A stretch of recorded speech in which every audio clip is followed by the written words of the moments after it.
net zero energy building. I just, through this brief presentation, I just want to pose a few questions. I don't know how many of us know that about 1.5 billion people worldwide do not have access to electricity. So they are all in net zero buildings.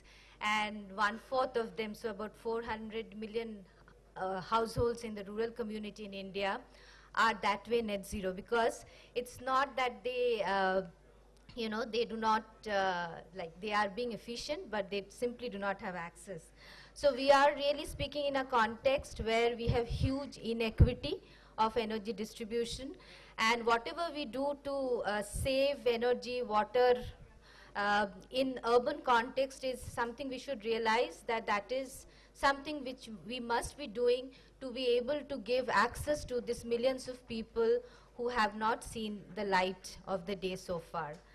And we are growing very rapidly, and because of these kind of disbalances which we have in terms of income, in terms of equitable distribution of resources, that our urban population is growing. And by 2020, about 500 million Indian people will be in urban India, whereas the current world population is about 7,000 million. So you can understand the magnitude.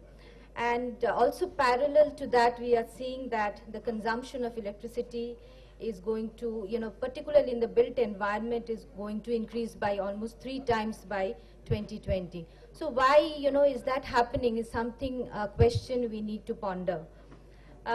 So the reason, of course, is growing number of energy intensive buildings, that we have moved from an era of sustainable lifestyle to more grid-oriented lifestyle, as Ashish rightly said, and hence the need for more energy-intensive buildings in urban areas.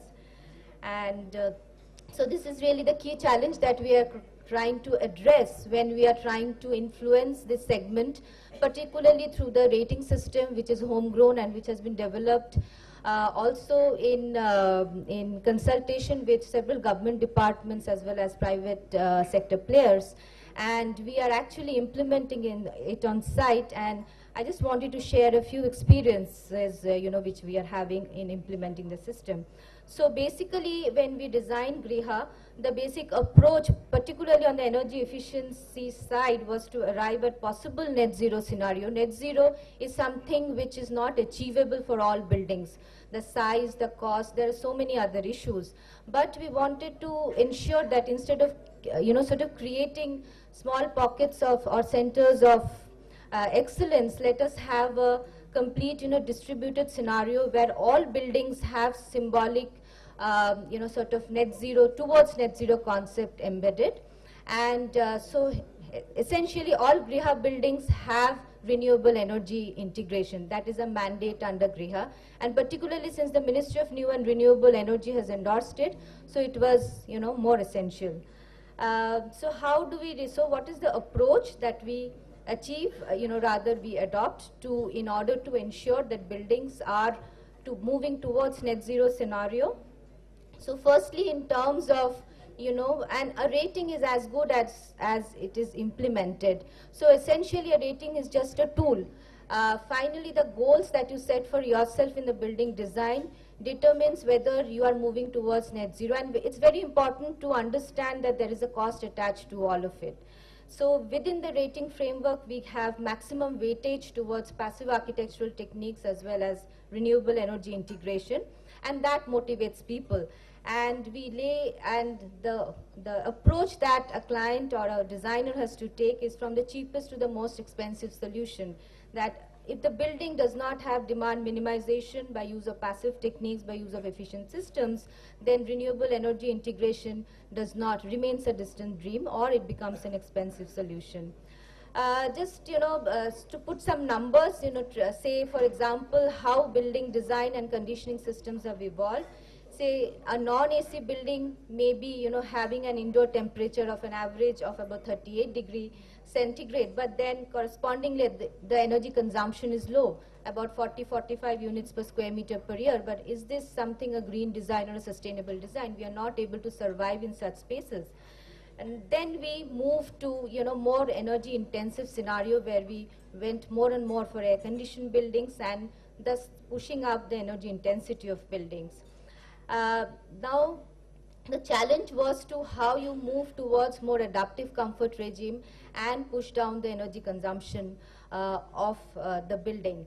So that is where the challenge of green design lies, and we have a collective strength here of eminent architects who can really make a change. And I always say this: there is nothing called a green design which is rocket science. It is all about, it's a sensible design. If you all know that it makes economic sense, it is something which will give us return in good amount of time, then why should we all not do it?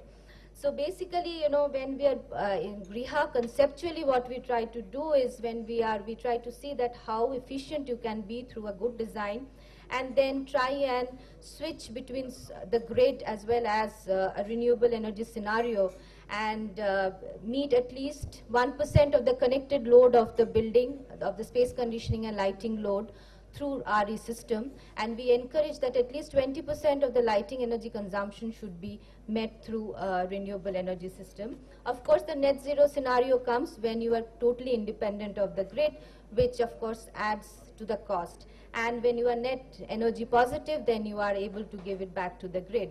So essentially, through this process of a good design, we are able to sort of give better cost-effective solutions which are not only energy efficient but which also gives payback in a reasonable amount of time. For example, simple, of course, introducing high technology options will cost you money, but introducing features like good design, adaptive comfort limits, higher set points of indoor temperature. For example, when I was walking up from the chair to here, I was a shiver.